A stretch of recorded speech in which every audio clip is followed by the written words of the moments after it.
So today, or yesterday, depending on where you live, the Queen died. Or did she? Now I know you're thinking, Dino, of course the Queen's dead. How could you say otherwise? Well, don't quite click out of this video just yet, because if you bear with me for a minute, I will convince you of my new conspiracy that not only is the Queen still alive, that the entire royal family is immortal.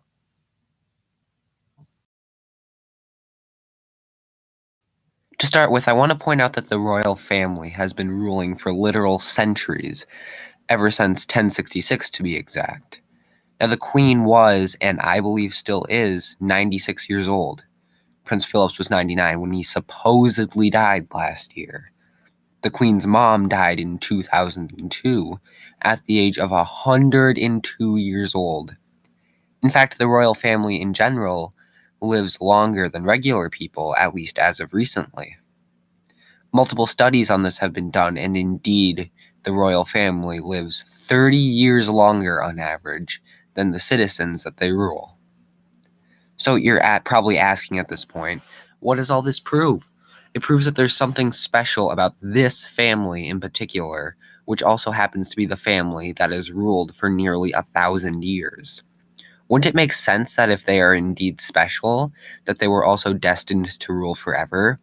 Throughout history, those with seemingly magical powers, the sorcerers, the witches, and traits like that, were persecuted because ordinary people were both scared of them, and their ignorance of their times led them to believe that they indeed had supernatural abilities.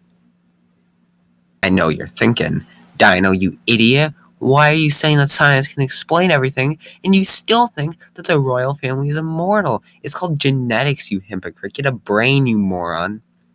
It could be a coincidence that they have good genetics, but as I will explain in my final theory, the immortality idea is way more likely. When the royal family rose to power through destiny, the people got suspicious after a while that the king and the queen would seemingly live forever, as would their close relatives. They were forced to fake their deaths so that the monarchy wouldn't be overthrown by the people who would have otherwise caught on that they were immortal and would have rioted out of fear. To this day that they must fake their deaths, but they allow themselves to live very long still, so they can enjoy power and publicity for as long as it's safe.